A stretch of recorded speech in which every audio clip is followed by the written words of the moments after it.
Mutiara Hikmah. Assalamualaikum warahmatullahi wabarakatuh. Alhamdulillah hamdan katsiran tayyiban mubarakan fih kama yuhibbu rabbuna wa yarda. Ashhadu an la ilaha illallah wahdahu la syarika lah wa ashhadu anna Muhammadan abduhu wa rasuluh. Yaqulu rabbuna jalla sya'nuh. أعوذ بالله من الشيطان الرجيم يا أيها الذين آمنوا اتقوا الله حق تقاته ولا تموتن إلا وأنتم مسلمون أما بعد فإن أصدق الحديث كتاب الله وخير الهدي هدي محمد صلى الله عليه وعلى آله وسلم وشر الأمور محدثاتها وكل محدثة بدعة وكل بدعة ضلالة وكل ضلالة في النار.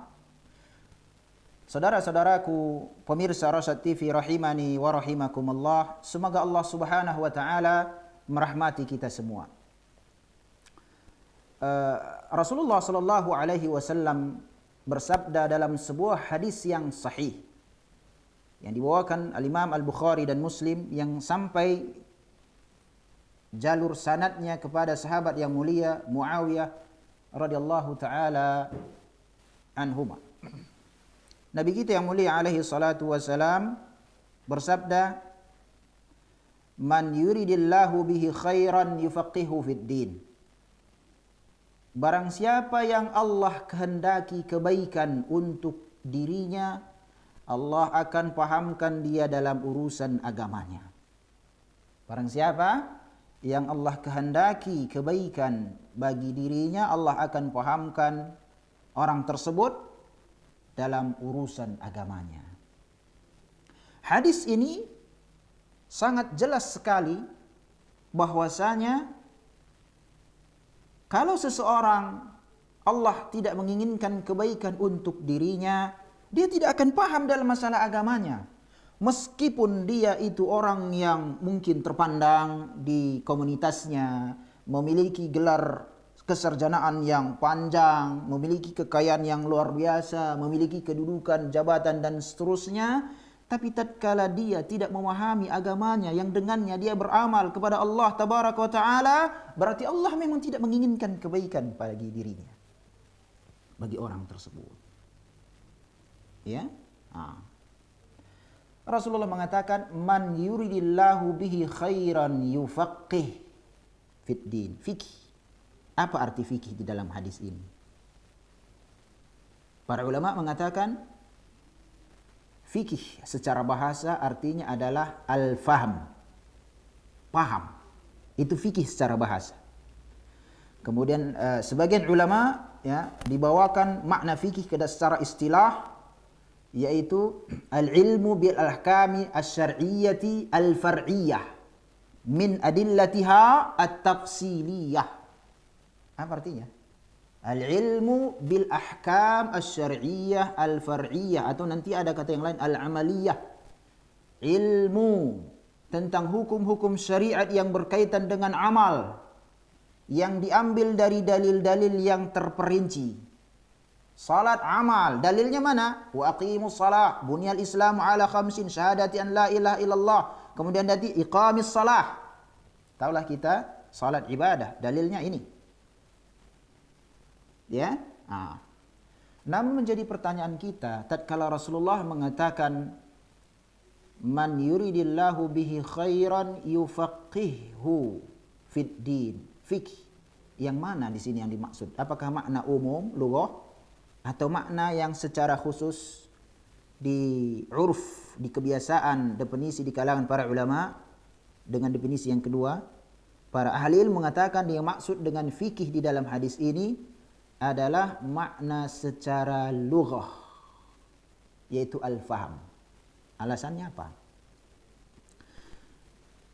Karena Islam meliputi banyak aspek, dan ilmu yang paling mulia adalah akidah, tauhid. Ya.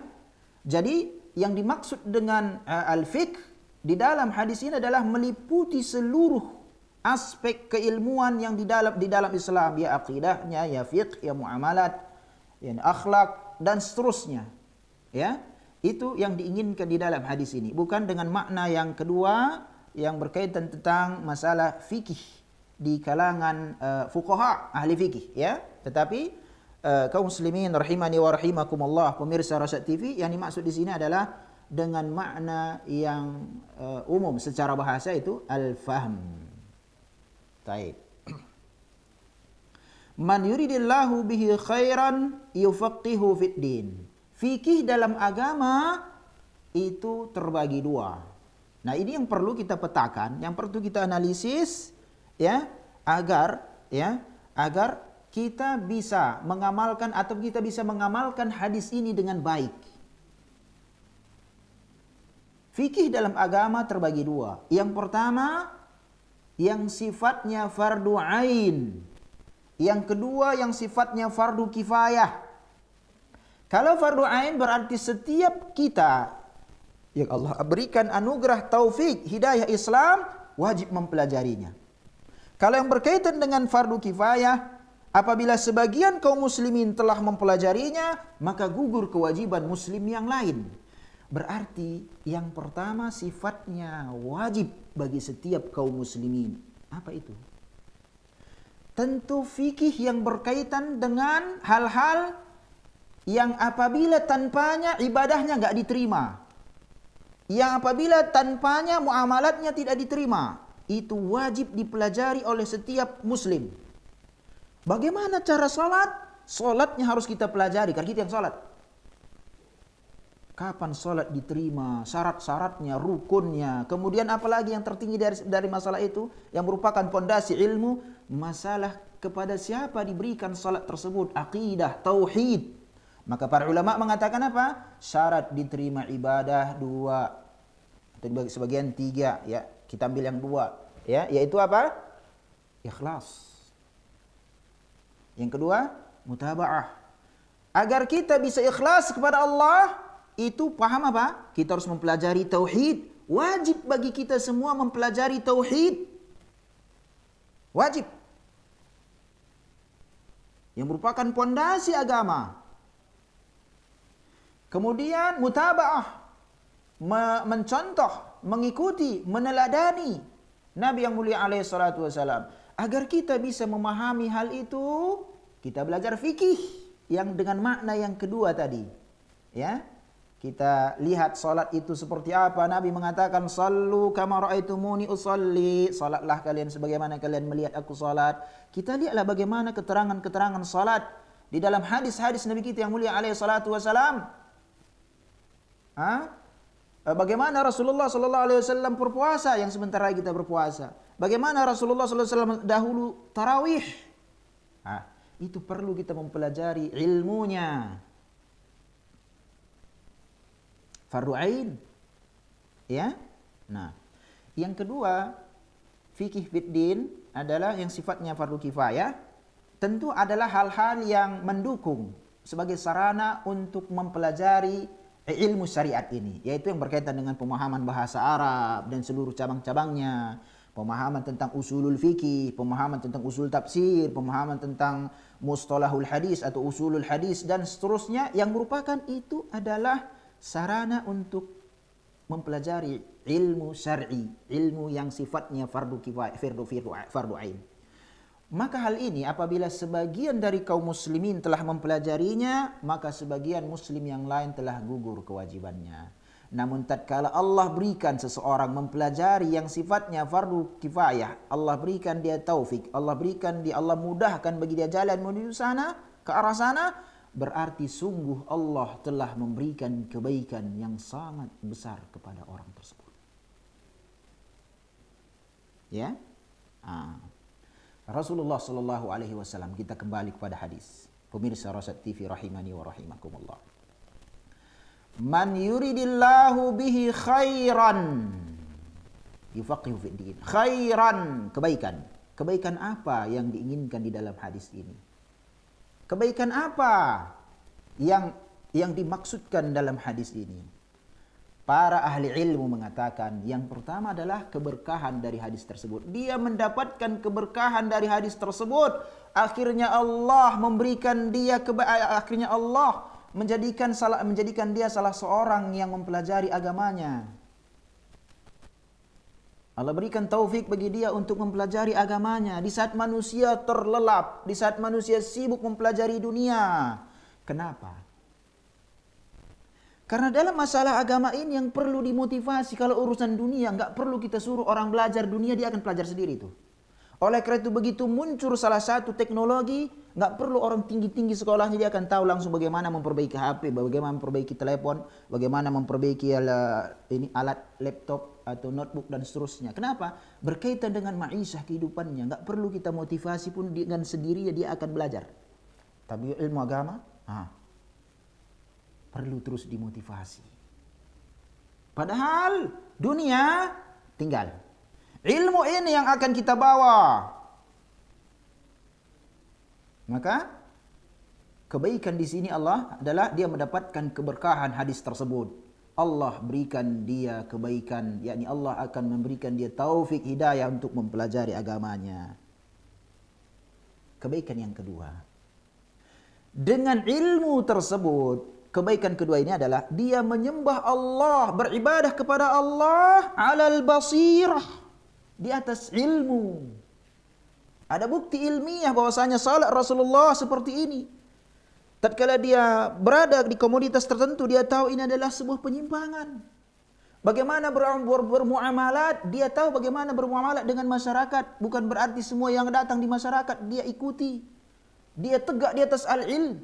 Sebagaimana Rasulullah itu berinteraksi kepada kaumnya, kita pun berinteraksi dengan kaum kita. Di mana Rasulullah itu tatkala berinteraksi dengan kaumnya, Rasulullah tidak pernah jatuh dalam kesyirikan, tidak pernah jatuh dalam minum khamar, tidak pula jatuh dalam perkara-perkara yang keji. Pada masa Nabi yang mulia alaihi salatu wasalam, begitu juga seorang mukmin yang ditegakkan di atas ilmu, mendapat hidayah ilmu, dia tahu bagaimana berinteraksi dengan manusia. Itu kebaikan yang kedua. Kebaikan yang ketiga yang diinginkan di dalam hadis ini adalah tatkala dia mengajarkan ilmu ini kepada masyarakat, ya, dan lain sebagainya dengan berbagai sarananya, dia mendapatkan pahala yang sangat besar. Ya. Dia mendapatkan aliran pahala. Kita lihat bagaimana para ulama kita yang rahimahullah sudah wafat, ya. Al-Albani rahimahullah, Amirul Mukminin pada masa ini, Al-Imam Ibnu Baz ini di era modern, Al-Imam Ibnu Utsaimin, Al-Imam Muqbil Al-Wadi'i dan seterusnya, ulama terdahulu, Al-Imam Syafi'i atau para sahabat, para ulama, ketuanya para ulama mendapatkan aliran pahala dari kebaikan-kebaikan dari ilmu syar'i. Ya. Kita masih membaca karya-karya para ulama, mereka telah terbaring di kuburannya, tapi mereka masih mendapatkan aliran pahala. Man yuridillahu bihi khairan yufaqihu fiddin. Kebaikan yang berikutnya yang diinginkan oleh hadis ini, khairan. Para penuntut ilmu syar'i adalah pewaris para ulama, alim adalah pewaris para nabi. Karena para nabi tidak mewariskan dirham wala dirhama. Wa innama warratul ilma faman akhadahu akhada bihaddin wafir, riwayat Abu Daud. Para ulama sedikit pun tidak mewariskan dirham, dinar, mata uang pada masanya, harta. Tapi para nabi mewariskan al-ilmu, barang siapa yang mengambilnya, dia telah mengambil bagian yang sangat besar. Al-ulama warasatul anbiya. Para ulama adalah pewarisnya para nabi. Ini adalah di antara kebaikan yang disebutkan, man yuridillahu bihi khairan yufaqihu fiddin. Pemirsa Rosa TV yang saya muliakan, meskipun kita tahu begitu banyak keutamaan di dalam menuntut ilmu syar'i, tapi coba kita lihat pada fakta. Berapa banyak orang yang mempelajari agamanya, di mana para pemuda-pemuda dari menuntut ilmu syar'i ini mereka lalai, lebih mencintai mempelajari hal-hal yang sifatnya akan dia ditinggalkan. Yang semuanya itu umumnya adalah motivasi bekerja. Ya. Maka apabila ada orang tua mengarahkan atau keluarga atau ada yang mengarahkan, menuntut ilmu lah engkau kepada si fulan, hadirilah kajian ini dan seterusnya, tuntutlah ilmu ke lembaga fulan, lembaga pendidikan fulan. Apa jawaban? Saya kan enggak mau jadi ustaz. Saya enggak mau jadi ulama. Ini mindset yang salah, pola pikir yang salah ini.